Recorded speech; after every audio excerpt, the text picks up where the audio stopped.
after 7 years, I made it. I was almost burned out. I was the hospitalist, the only hospitalist. Ventilators was my job. Then there was no pulmonologist or intensivist. You have to ask yourself, do you want to do it? There's a lot of pros out there from insurance companies, and if you're not really on top of your game, they take advantage of you.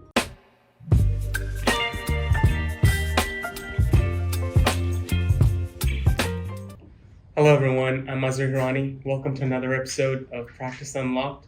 Today I have a very special guest here, Dr. Michael Thomas. Welcome.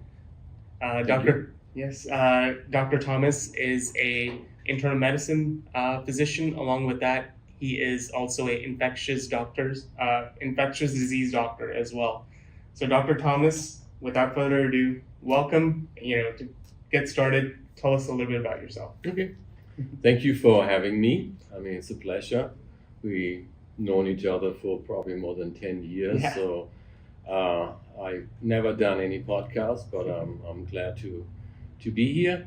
So as you said, I'm internal medicine and infectious disease. I train both fields, but presently I pretty much just practice internal medicine. I used to practice infectious disease for a number of years. Infectious disease is a great specialty, but I found that internal medicine gives me more space to develop and to do more than just infectious disease. So I'm originally from Germany, so I went to medical school in Germany. Then I decided to leave the country and go to New Zealand.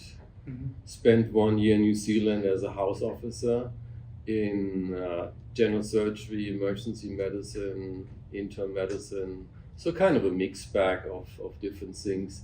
Then I went to England, did continued emergency medicine and orthopedics. And then I worked for 5 years as an emergency room physician in Germany. Worked then for the US Army.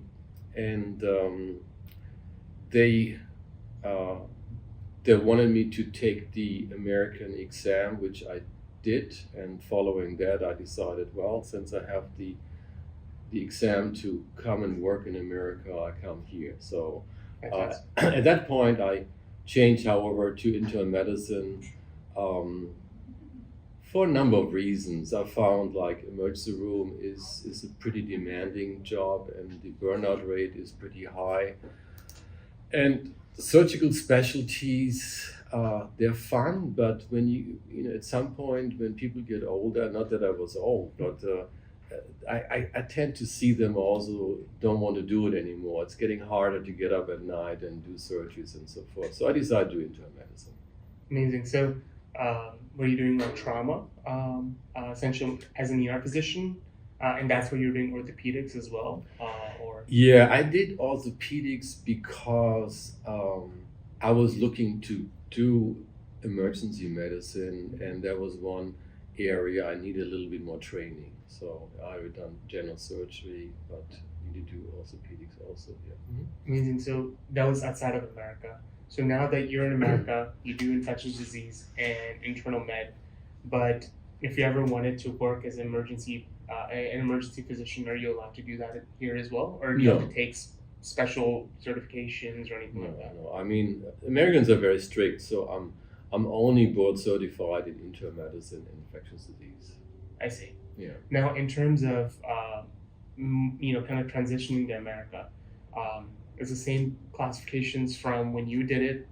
This is, I'm assuming, in the 90s or early 2000s? Yeah, early 90s. Early 90s. Is it still the same? Did it do the same? I mean, I don't want to date yourself. You look super young. I'm cool with that. No, I've been around. I graduated from medical school in 1985, so for everybody to know, so I've been in the business for almost 40 years. Oh, wow. Amazing. Yeah. So, well, I mean, to come here, right now I'm involved also in internal medicine residency training, so I have residencies from all over the world. American grads, from India, from Pakistan, Middle East, from Europe, from South America. And so some of them went to in the same situation I was. When I came, I only wanted to train here and then go back to Germany. So I came on a J1 visa, which is the easiest visa to obtain, Mm-hmm. but is only valid for the time of training. Oh, gotcha. Yeah. So it is not that easy to stay here. I mean, it's number one, you need to have a program that takes you and then an employer who can work, as well as you need to have the right visa. Amazing. And usually good lawyers can really sort that out. If someone really wants to come here and work, right, in America? Yeah, I mean, the J1 is easy to get. Yeah, you just apply and have to have program to take you in. However, after the J1, I was faced with two options: either to go back to my home country for 2 years, Mm-hmm. or to work 3 years in a medically underserved area. Yeah. So it's kind of it's not a visa that leads automatically to green card and immigration here, Mhm. citizenship. I mean, I'm a citizen now, but I had to go through a lot of different steps. Ah, I see. Yeah. So, what do you call it? 3 years to work in an underserved area. Is that what you chose to do? Well, again, my curriculum is really totally different from most people. I came, I trained in Boston, Uh-huh. and I was looking forward to inner city waiver in Boston, but Mhm. then the laws and rules changed. Mm-hmm. Government got away of this inner city waiver, Mm-hmm. and the only waiver they had was rural waivers. So, on advice of an attorney, immigration attorney, I applied for a special qualified person visa because I'd done publications and research in Boston. Mm-hmm. Came down here, and on advice of another attorney that I met here in Houston, I actually changed to a business visa. I see. So, and I was, according to this attorney, the first foreign physician in America who obtained a business visa. I see. So he found this loophole that he figured out that if somebody is trained in America, is board certified, why can't he open up his own practice? Right. So basically, changed it immediately. I came here and opened up my own practice. Oh, fantastic. And that was in Beaumont, Texas, or that was in Boston? No, that was here in Beaumont. Yeah. Amazing. So I came down here on all this kind of promises, and but I had to make some adjustments while I was here. Yeah. Amazing. So medicine in Germany versus medicine in America, what are the major differences that you see? That's a very interesting question because the medicine itself, I mean, how to treat diseases and conditions, is not really different. It's just the system is different. So, for instance, in Germany, we have this. When you train in hospitals, we have this pyramid system, meaning there's one boss, then a couple of like supervising physicians, Yeah. and then the assistant doctors and so forth. In America, it's in that regard nicer because you have more the collegial system. You have several people on a similar level. There may be one boss, but they don't act like boss. In Germany, they act like boss, trust me. So I found it nicer to work here. I like it better here than in Germany. Okay. Yeah. Fantastic. So, in terms of what kind of challenges did you face, especially coming as an immigrant, to start your own practice, maybe a language barrier? Was any of that challenge to you, or how did you overcome it? Yeah, I mean, it's like anybody who comes to America from the outside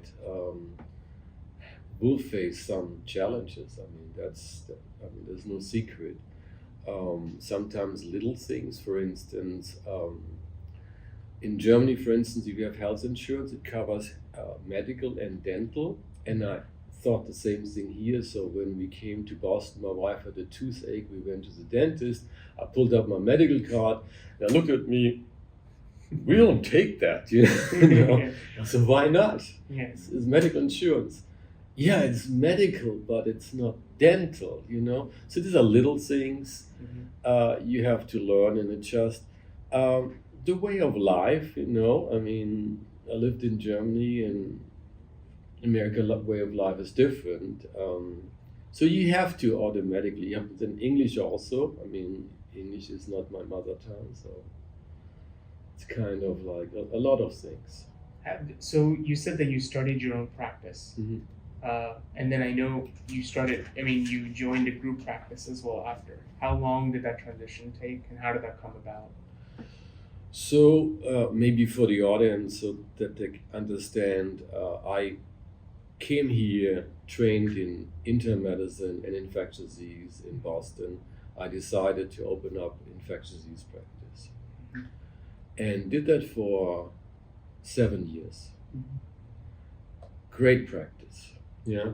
One thing that I'm really proud of is I started it from the scratch. I started it with 0 patient, then 1 patient, 2 patient, and build it up. And build it up very nicely. I mean, I did a lot of things. I saw patients in the office, hospital consult, had an infusion clinic. I was the director of a huge UTMB related HIV clinic, and I did a few other things. So it was very rewarding, but also very busy. Mhm.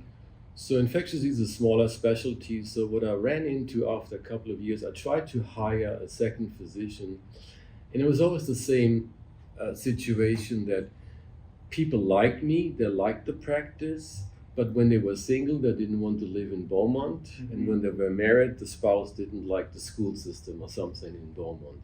So I realized it's not going to work out to have a second physician, and I ended up pretty much being 24/7 on call for a while, and that's not good if you have family. Absolutely. And I still had this J1 issue, Mhm. you know, in my back of my head, my mind, that didn't go away by having our own practice here. Right. So after 7 years, I made it. I was almost burned out, actually. Mhm. I mean, I was burned out because if you work every day and it wears on you. Of course.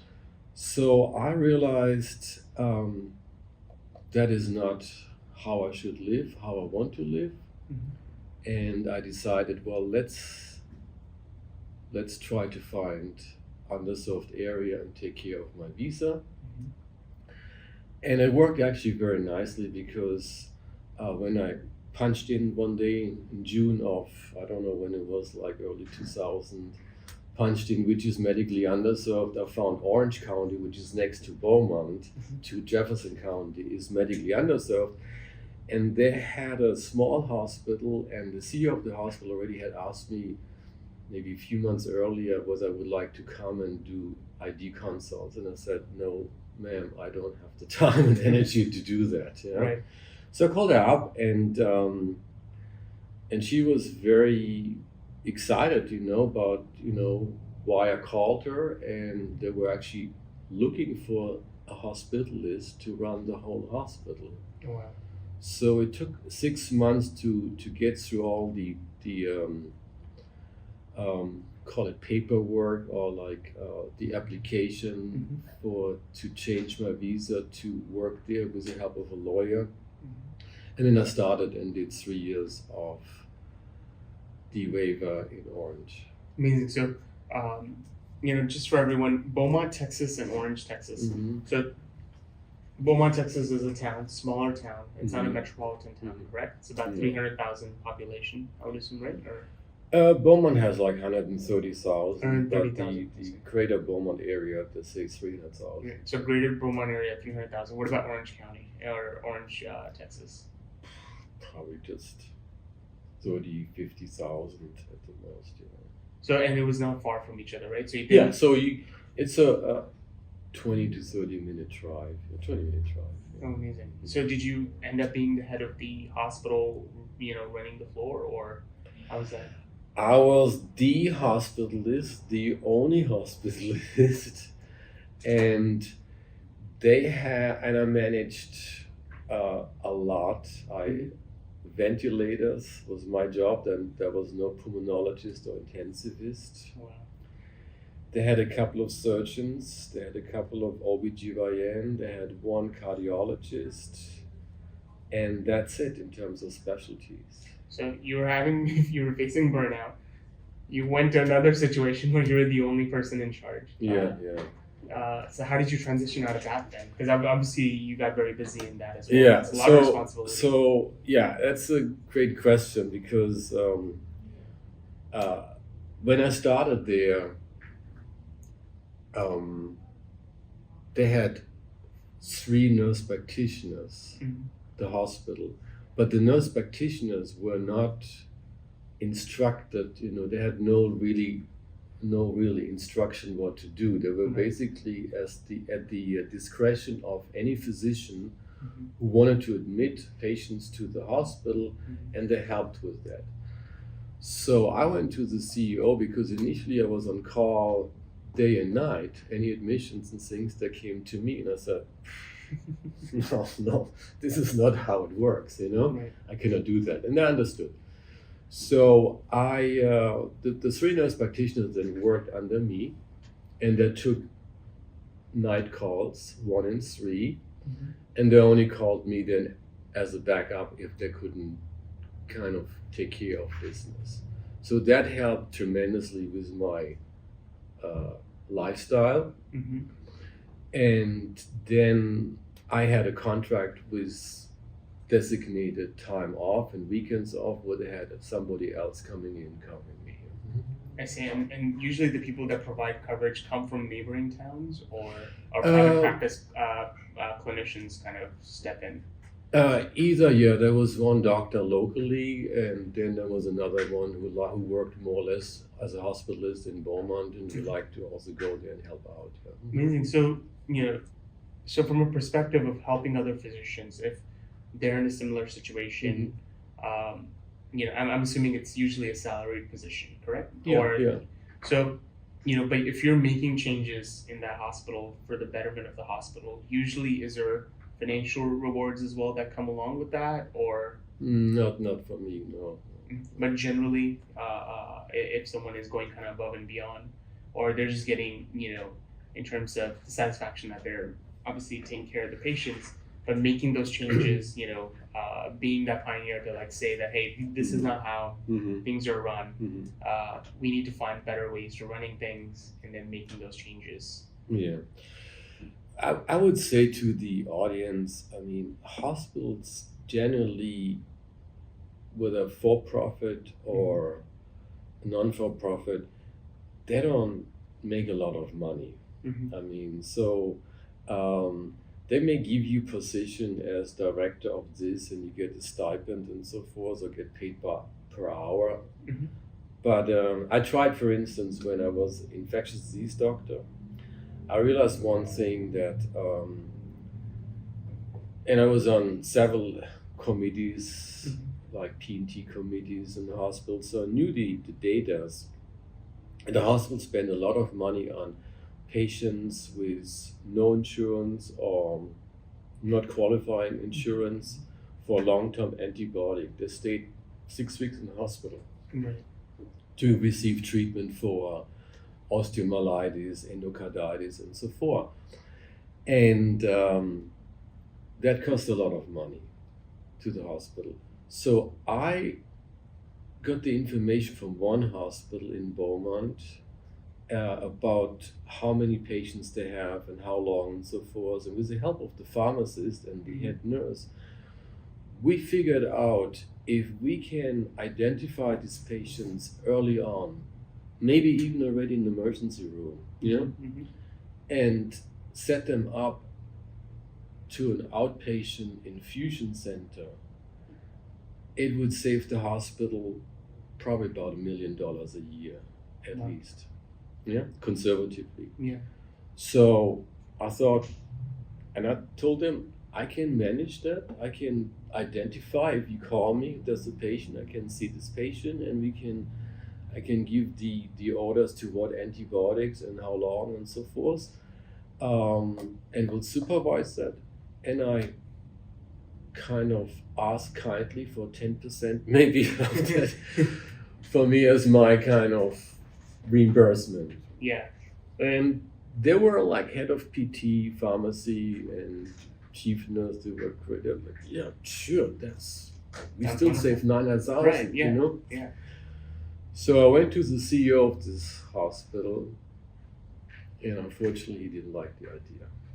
Really? Okay. Because his answer was, I don't have 100,000 to pay. I said, but you Yeah, save. savings, yeah. Yeah, I know. That's not. So I mean, to the audience, maybe it works in some hospitals. It didn't work for me. It doesn't mean that you shouldn't try. I mean, if you have a great idea, go for it. Yeah. I mean, the only thing that can happen is they say no, but at least you tried. Yeah. So, it didn't work for me. I see this. So, and then from your journey from that hospital in Orange, where did that kind of lead you to? So after I came to the end of my 3 years, so the law is in order to, then I got rid of the waiver, J1 waiver stipulation, and I could apply for green card. But you still need a sponsor, and the sponsor need to be a certain size. Right. So since I've already been practicing this area, I knew which groups were able to sponsor me, and so that's why I joined the largest group in the area. So I was the Texas Medical Associates. Amazing. So when you started, were you one of the associates, a salaried member, or a partner? How did you get your start? Yeah, so when I started there, right after this waiver duration, I started as an employee, as associate. Yeah. And then where did that journey take you? So after 2 years, they said, well, we like you, then you were ready, we want you to be a partner. Okay, so they offered you. You didn't kind of go ask saying, hey, I want to be a partner. Because as I understand it, it's a very large group. Yeah. And I'm sure it was small at the time when I joined, and it was still growing. When does one get a partnership? Because on this podcast, we talked to a lot of people that not only have joined a existing practice with other associates or other physicians, and then they got their partnership, and then that group ended up being sold. Now, obviously, when it gets sold, the partners get very happy, but the associate that didn't get partnership, sometimes they're a little sour about that situation. That why didn't we make partner? So, at the time that they asked you for a partnership, did you kind of nudge them earlier on, saying, "Hey, I want to be a partner," or how was that process like? So the process there was that they're pretty much. I mean, most of the associates they were asked to become partner. There were a couple that didn't, Okay. And I don't know the details. Of course. And at that time, honestly, I did not think too much about it, how it would change my life. They offered me, the way this partnership worked was they offered me more money, a little bit more than my salary was before, and the prospect of bonus at the end of the year. But then you have to sign, you have to buy in. But the buy-in is basically paid by the group also. Oh, gotcha. So it's like, I felt like if I want to stay there, it's the way for me to consolidate my future, to become a partner. Gotcha. Yeah. Now, when you become a partner, not only do you take the upside benefits, but also as a partner, you have to take the downside risks as well. Yeah. Oh, right? yeah. So that's the main thing. So that's why I'm sure others didn't want to join in the partnership, because people want something steady, Yeah. pay, and that's it. So what I found is, for instance, if somebody is, let's say, at the later end of his career, they typically don't want to become a partner because it's a more long-term commitment. I mean, the buy-in is over 10 years. Yeah. So meaning, if you leave before, you have to take that loan and you pay it off yourself. Right. Well, if you stay a total 10 years, then the business, the partnership, the practice will pay for you. Amazing. Did you have any, as a partner, and people do go through lean years. Were they tough? Did you guys go through any lean years at all, or every year was up and up? And you do recommend others to become a partner, Rad? And yeah. So to be honest, I mean,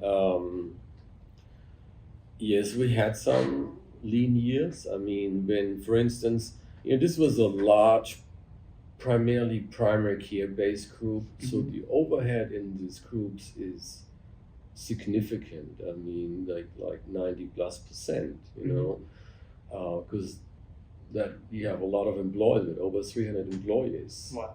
6 or 7 office locations. So there's huge overhead. And you have little glitches or little changes in reimbursement, it will affect you immediately. Yeah.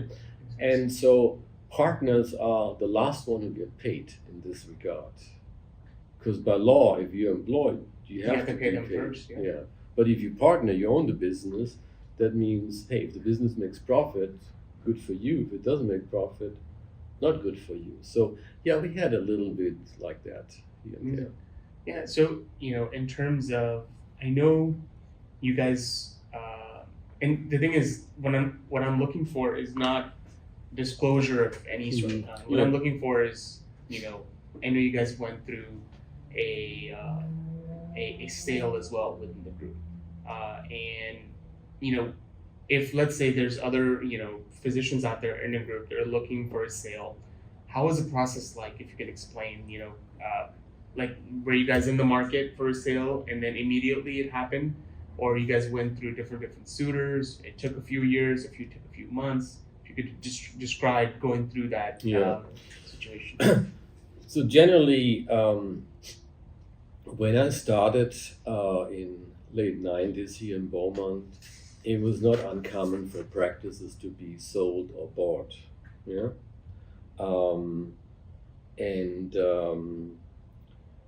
That has changed. The value of practice has really changed because people say, well, you don't owe these patients. All you have is a little bit real estate, some furniture, and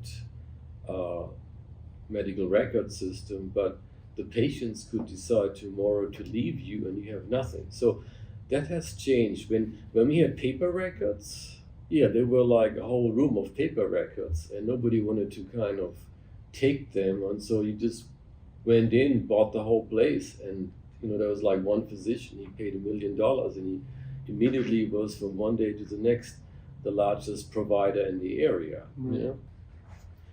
So in terms of selling practices, there's been a change over the years.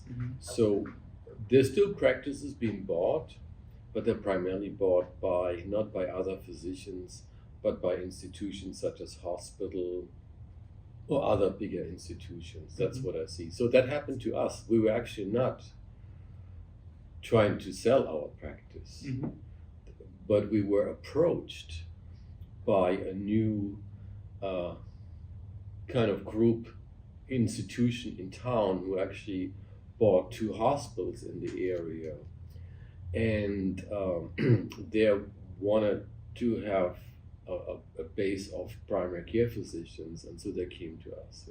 Amazing. Yeah, people don't realize how powerful their practices are, because they control all the patients, and patients will do what their physician will say. In the past, when a physician sells their practice, they were giving it away for free, correct? It was but now physicians are kind of getting smarter and saying, hey, I have a lot of power here. If you sell to the right group, you can negotiate some very good rates, but at the same time, you also have to make yourself valuable enough to sell. No, you're right.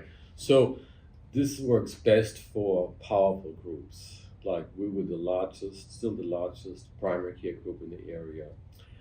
Um, there were other groups in the last few years that was bought by hospitals. One was the largest or the only orthopedic group, and the other one was a large cardiology group just this year. Oh, amazing. Okay. So what it tells us is, or me, is you have to have power, and power comes with numbers.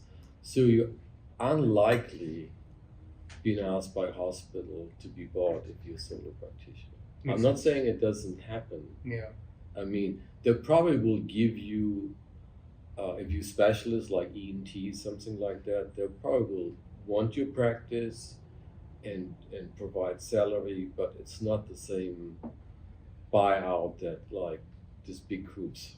No, makes sense. Mhm. So I was actually going to get into what are the benefits of being in a group practice. Obviously one of the Yeah. benefits is if you're a partner in it and it sells, potentially your share can be a large amount because of the enterprise value.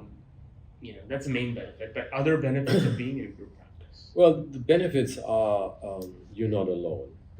Some people like to. I mean, I worked alone, but I did it 7 years, and I reached the point of, no, I'm not going to do that anymore. Right. But for some people, that's the only way they can function, and it's a personality thing. We had asked other physicians to join us, solo practitioners, and they said, no thanks. I like to be my own boss, and that's okay. Mm-hmm. So that means when you're in a group, unless you're the head, the CEO of that group, you will have to have some things that you have to negotiate or deal with or kind of conform with that come along. But it's usually not a problem. I mean, it's just kind of, we have meetings, and when you have meetings of physicians, they're all egos, they have their own opinions, and you have to come to a conclusion. So, but the benefits are really that, for instance, if you're a solo practitioner, Mm-hmm. and you get sick, who's going to cover you? If you want to take vacation, you need to arrange that. In a group, it's easy. It's just not a big deal. Then, if you're a solo practitioner and want to add a lab, X-ray, bone density, and certain things, it's quite expensive. And you may not have the volume to do it. In a group, it's actually relatively easy. It's beneficial. It will add to the overall revenue you generate. So, to me, nowadays in America at this time, I would not advise anybody to become or to stay solo, unless you absolutely want to do it just for the ride, and you say, no, I don't want anybody else tell me what to do. And if you, for instance, a specialist, let's say you are a plastic surgeon or ear, nose, and throat, a dermatologist, that's different. But in primary care, it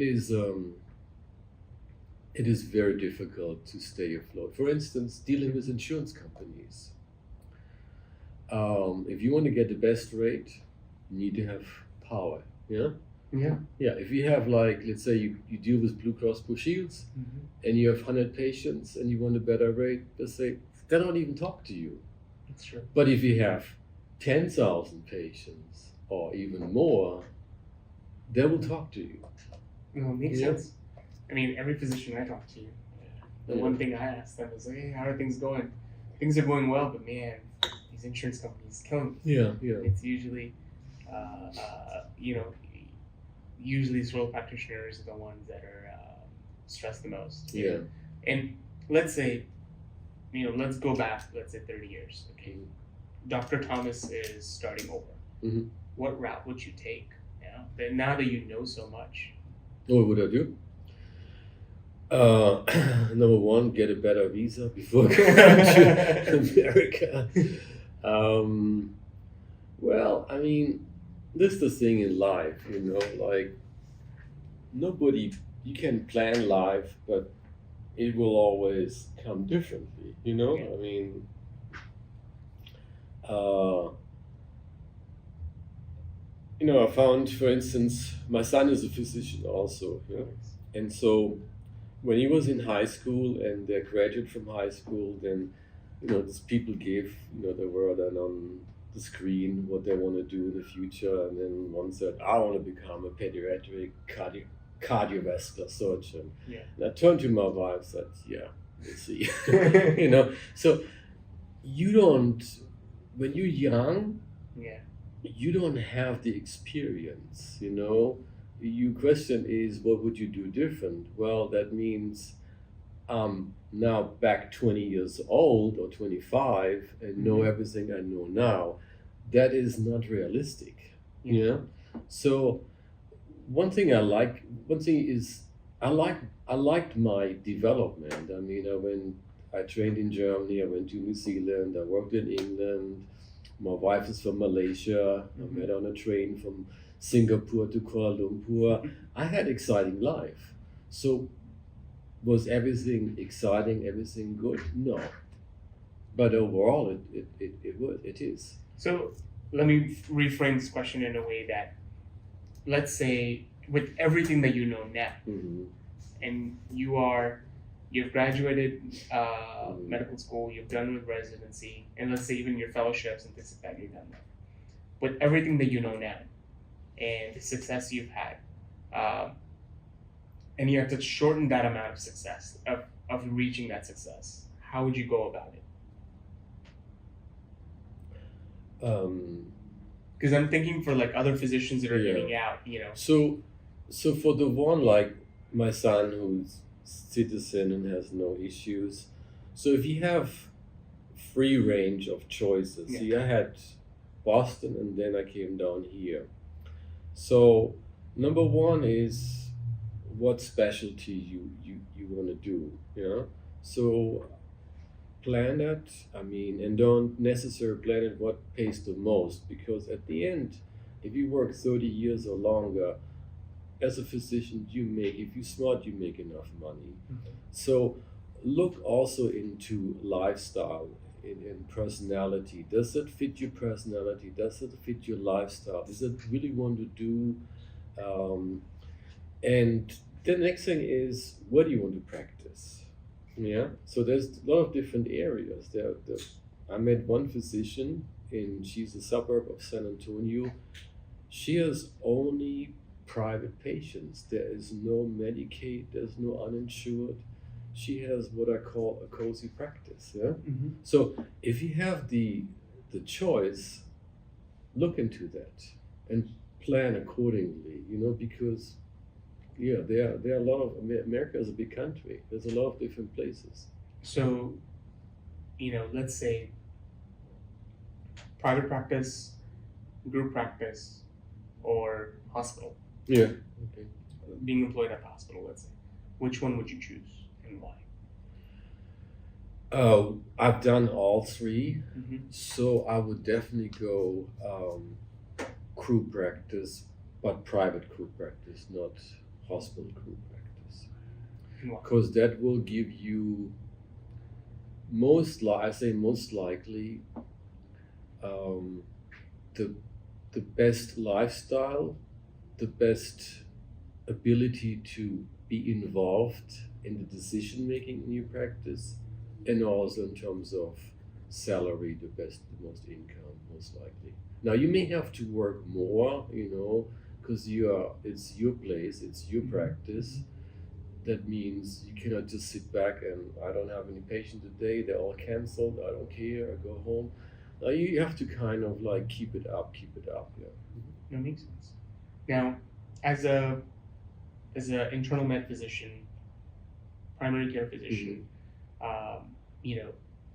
there's usually the part of just doing the practice and then that is seeing the patients, and then also there's another part of ancillary services that can be beneficial to the practice, and they change. What was the insurance companies were paying 5 years ago is different than now. In today's times, what are those ancillary services that other primary care physicians can do and can be paid for as well? At the moment, it can change even tomorrow, but I'm trying to find out the current times what they can do. Some ideas. Yeah, so we tried a few things, and a few things didn't work out. We still have a lab. I mean, lab is important. You have your own lab with your own CLIA and everything? Okay, Yeah, great. yeah, Amazing. yeah. We do ultrasound Mhm. and different vascular studies. Mhm. So we have 2 technicians who do that.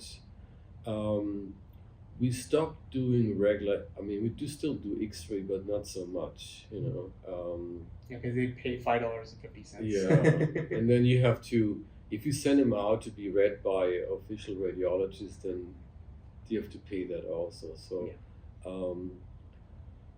we stopped the infusion clinic. With infusion clinic, we didn't have the volume, and so yeah, it depends also on your. Let's say if you're cardiologist, then that's very important to have all these things. I mean, like the vascular studies, the nuclear, even stress test, and maybe cath lab even. Yeah. So for us, I mean, we do bone density. Some of the stuff we do, I'm not 100% sure because we sold our practice. So now we have the big partner who looks into this, and they're connected with hospitals. So that has changed also because some of the tests can be done in a hospital at a different rate, or vice versa. But generally, it's a number thing that depends on what you're doing, what's the volume, and you just have to crunch the numbers. And where should physicians go to find out about these ancillary services that they could do? Because I walk into so many physician friends of mine in their clinics. One clinic from the same specialty, one clinic will look completely different to another clinic. One clinic is more like, I just want to see the patient and that's it. And the only way for me to earn is to see the patient. And another clinic is you walk in, there's questionnaire after questionnaire about additional things that a patient could do within the clinic. They don't have to go outside. So it's a win-win-win situation. It's win for the patient, win for the physician, and win for the insurance companies because they're not having to send somewhere outside where a patient may or may not do it, hence them getting sicker and then insurance companies paying out more. So where can a physician go to find out about additional services that they can do in their practice? Number one, I mean, you have to be realistic. If you're a solo practitioner or 1, 2, 3 man group, I don't think it's very wise to do that. I don't think you can recuperate the cost. So I would start by 2 things. Number one, talk to other practices who do that. Number 2, what I did when I started my practice, write a business plan. I love that. Yeah. Ooh, tell me more about that. Yeah. So I mean, when I started my practice, I had no clue how to do it. So I thought, how do you start a practice? What do you need? And so I'm not sure where I got the idea from, but somehow came up business plan. So what is a business plan? I had to look it up. Yeah.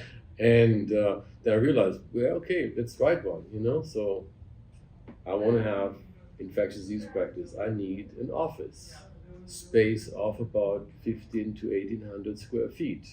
Wow. I need a receptionist, I need a nurse, I need somebody to do the billing, I need furniture, I need computers, I need supplies, I need medical record system, and then I'll write down how much it costs. Oh, wow. That's how I did it. Really? So I started really from the scratch. Really? So I've talked to so many physicians, not one person has ever said they had a business plan. That's amazing. I wrote a business plan. And you definitely recommend it to others. And I ended up that, I forgot, but it was like in end of 99 or something like that. it ended up like maybe $17,000 I needed, Mm-hmm. and I went to the bank and got a line of credit Really? for $25,000 or $30,000. That's brilliant. Yeah. That's So, brilliant. and they wanted to see the business plan. Yeah. The banker liked it. I said, oh, good. I see what you want to do. No, I love it. So, from my experience, out of any business that can be done, like that's bankable, that means a Mhm. bank would give a loan. The easiest one that I found out is for dental practices and medical practices. Okay. Yeah, banks love lending to physicians and dentists, Yeah. but a lot of physicians and dentists don't know that. A lot of the banks actually have a special section to where a dentist can go or a medical professional can go. They have healthcare sections. A lot of these big banks, and they would love to lend Yeah. to. Yeah. I mean, it wasn't difficult. I mean, I had no credit built up because I was for 5.5 years in training in Boston. Yeah. You live on a salary for resident or fellow at that time. So there was no, I don't think I even had a credit card. Yeah. I'm not sure, about that. Yeah. So I hadn't bought a new car. So I think I had I paid everything off cash at that point. So I had no credit built up. All I had is my business plan. No, amazing. Yeah. That's brilliant. In terms of like the next phase is, how do you deal with like insurance companies, because it's always changing? Mm-hmm. One day is reimbursing $100, Mm-hmm. and then suddenly it's reimbursing $20. So it's like, and then dealing with the insurance companies, the bureaucracy of it. Mm-hmm. Any recommendations of what kind of approach you should take to be working with insurance companies? I personally don't deal with them. I mean, I think it's again,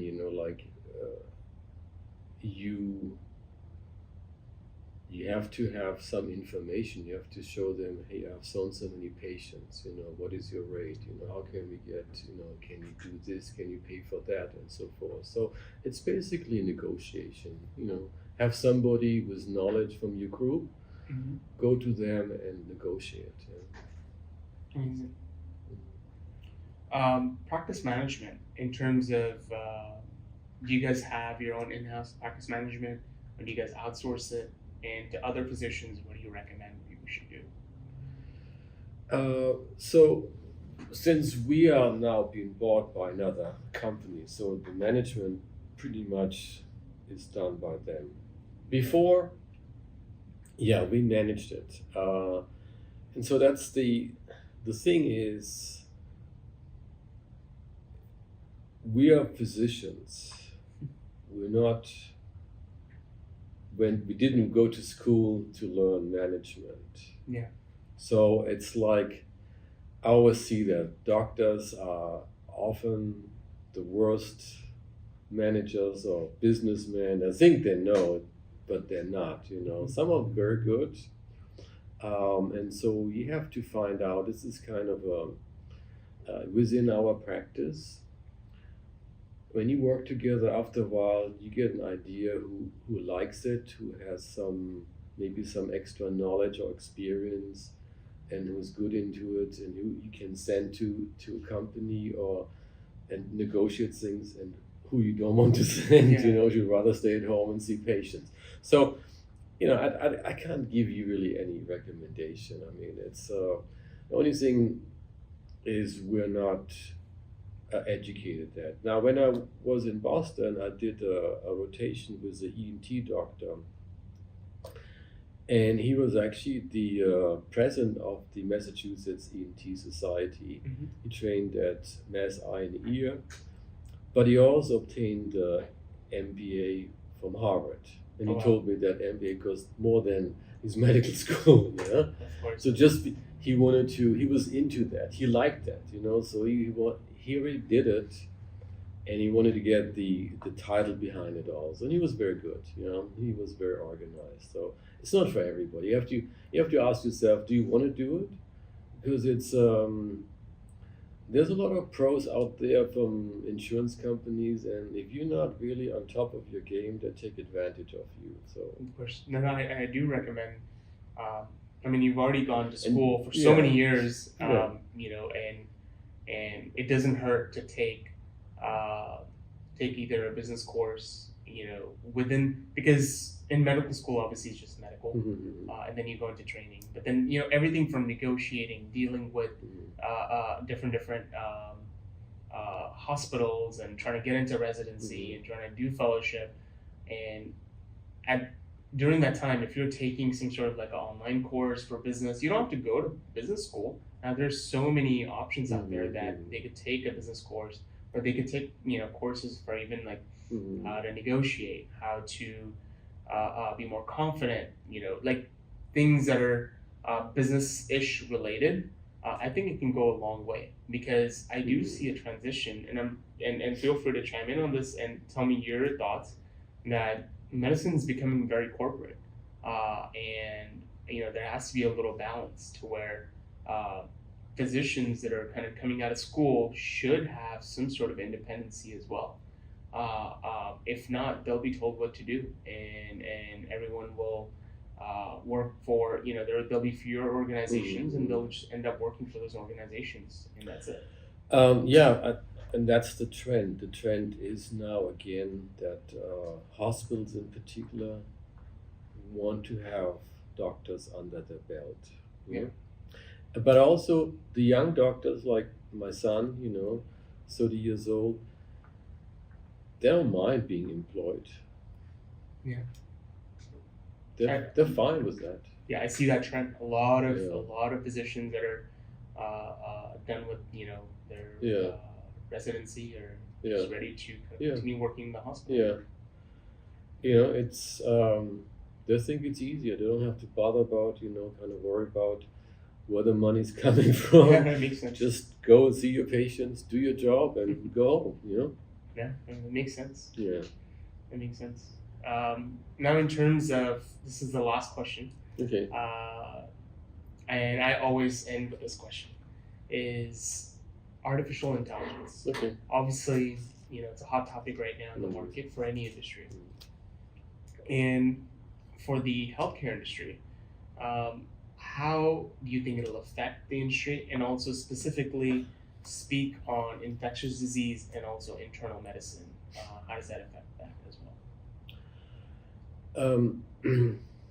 I mean, I'm not by no means an expert in that, but what I read about it is uh, AI will affect some professions, some jobs, but the healthcare is the least the one who's been affected.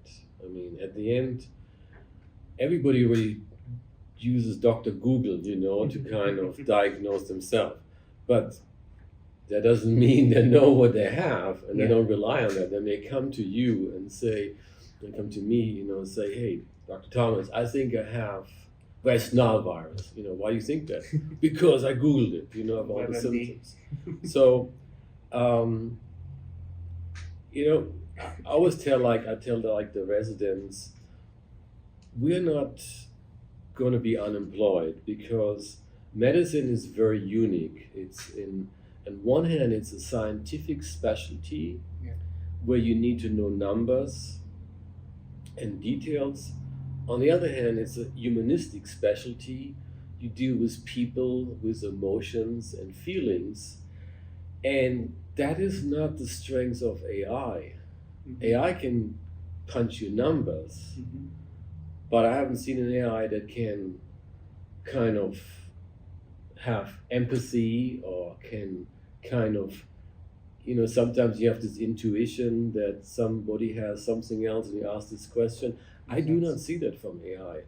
Do you think then maybe from the technology standpoint, rather than the practice standpoint of practicing the medicine itself, maybe you think there'll be more tools that'll help you guys? Maybe there, let's say in the EMR systems, Mhm. and I know there's certain things that automatically ER prompts you to ask certain questions, but maybe as the patient is answering, certain questions about their lifestyles, and you put that in, maybe the EMRs can get smarter to kind of output certain things that, the human brain can, with fatigue, and also, physicians are seeing 30, 40 patients a day, and some things can be missed that maybe AI will kind of catch.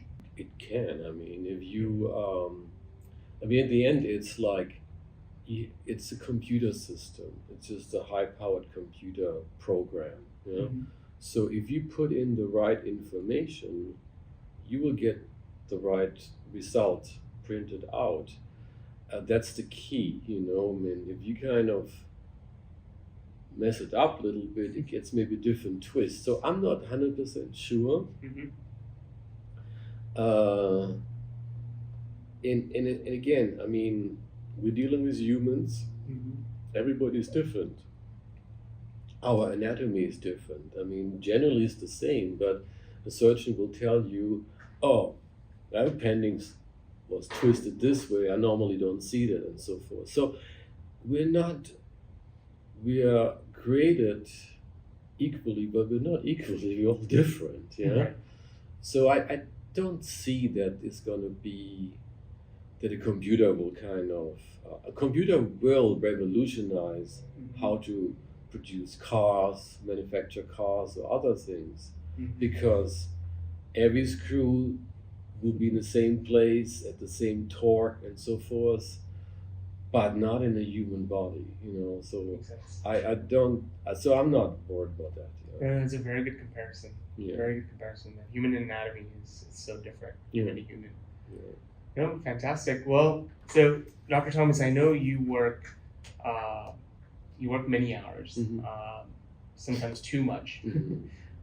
And the reason I know that is every time I ask your schedule, you're like, yeah, I'm working 10 days straight. And I know by your bad mood that you're probably on your 9th day already, when I call Bad you. mood? You're rushing to, hang okay. up because you have so many patients Okay. waiting. All right. So, and as a physician, for generally, a lot of physicians work many hours. People decompress in different ways, and obviously you don't want to take the stresses of work home as well. How do you decompress, and how does one decompress in general? Yeah. So I mean, I mentioned earlier on that I had a burnout after 7 years of working full time. So that taught me a lot. Like for instance, what happened was, after I decided to kind of change and applied for this waiver, I still had for a while to continue my practice in the same speed. Then we had Hurricane Rita hit us. Wow. And that means you have to leave town. Everybody had to leave town. And we ended up on a lake up in northern Texas, and stayed in the camper that somebody provided, and for 1 week. And everybody every day was like, well, how's my house doing, things like that. And I couldn't care less. I had free time. I had no patient, no work, no nothing. I went with my son down to the water swimming, I had a pickup truck. I actually drove it down to the beach, and we slept on the bed watching the stars at night, Amazing. So it made me realize there's a whole lot more to life than work, and everybody knows that. I mean, so how do you do that? You have to make an effort to take time off. You cannot just work and say, oh, I do it next month, next year, or whatever, but when I've done this and that. You should not do that. You should set, if you can, if you have like coverage, that's why group practice are better. Love that. Set your time you go on vacation, plan it, and go on vacation. And when you go, leave everything behind and don't worry about that. Somebody will take care. Patient will always be taken care of, And so, Jesus said, the sick will always be with you. You know, that is a true statement. So, The sick will always stay with you? yeah, the sick people will always be with you. So, but it First means time I like, heard that. yeah. So that means they're there, but that means you also kind of, you're not the only one to take care of them. There are other doctors too. So it's very important. Yeah. So I love that. that I found a few physicians by choice. I had no choice because nobody covered me then, But by choice, when they start a practice, they're working. They make money, it's great, you're happy to drive to the bank, but Yeah. the cost of that for your health, for your family and everything else is, in my opinion, not worth. Yeah? Makes sense. So what you do is really up to you. I do a lot of sports, for instance. Yeah, I mean, you do competitive swimming. I do mountain biking. I travel a lot. Right now, I'm learning French. I go to France soon. So I like to do some fun stuff that kind of is good for my probably body, mind, and spirit, basically, for everything. And that's how you decompress. Amazing. And I love that you said, you're saying you're learning French. Yeah. That means that, you're trying to find new goals and try to achieve them. And I'm sure once you learn French, you're like, okay, what's the next goal? That's fantastic. That's what keeps the person going, and that keeps a lot of mental anxiety and mental stresses down, I'm sure. Yeah, I learned it from when I worked in New Zealand. I met somebody who decided every year to pick up a new hobby or task. At that time, his thing was windsurfing, and I was big in windsurfing when I was in Germany. Really? That was my sport, windsurfing. So that's why I remember that. Yeah. It's in sometimes maybe there are years when you don't really have that, but you should always at least a minimum. At least, if you like travel, then close the door, take your family somewhere for a few days. Yeah. If you like sports, do it. Yeah? I love it. Well, thank you so much, Dr. Thomas. I know from this podcast, this episode, I've learned a tremendous amount, and I know for the listeners as well, I know you guys have learned a lot as well. I'm very appreciative that you came on board, so thank you. Welcome. I know you drove more than 2 hours No, 1.5 hours. to do this podcast, so thank you. You're welcome. And then all the listeners, we will be back next time. Look out for our next episode at Practice Unlocked. So take care, everyone. Bye-bye. Bye-bye.